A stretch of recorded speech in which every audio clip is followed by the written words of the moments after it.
kumekuwa na incidents within our areas, na hizo incidents zimefanywa na watu ambao wanaendesha pikipiki. Na kwa vile you are the majority, sio kwamba nyinyi ndio mnafanya, because you are everywhere. At any one given time, you are everywhere.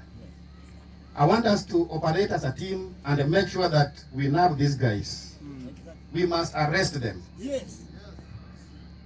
Kama hatuwezi kuwakamata wiki hii, then early next week.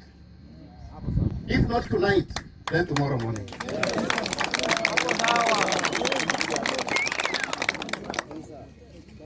And kuna vitu mpaka tukubaliane siku ya leo. Because for one, leo umepiga, Murithi amepiga dada yangu. Kesho atapiga dada yako. Na kwa vile wewe unajua na utaki kusema, kesho wakati atapiga dada yako utasemaje? Utasema kwamba ningejua ningesema. Saa hiyo dada yako atakuwa ICU. Au amekufa. Itakuwa imekusaidia na nini? So information is power. Give it out kwa wakati ufaao. Sio kwamba unangojea mpaka maneno yaharibike. Mnanielewa vizuri? Au hiyo sauti ni kidogo sana? Au nianze kukomanda parade hapa msikie? Ukikomanda tutatoroka. Ukikomanda tutaenda.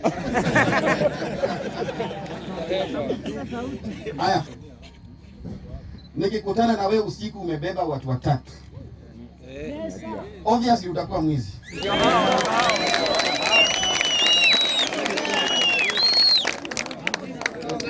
Hapo ni ukweli. Hiyo ulafi mko nao ya kubeba watu watatu, even at night, that one must stop. Sheria ya pikipiki, sheria ya traffic ni kwamba a rider will only carry 1 billion passenger. 1 billion passenger only. Nikikupata umebeba watu wawili and beyond, wengine wanabeba hata watu wa 7. Naona niliona mtu anapeleka watoto yake kanisani, wamebeba mpaka namuuliza, hii sasa ni pika?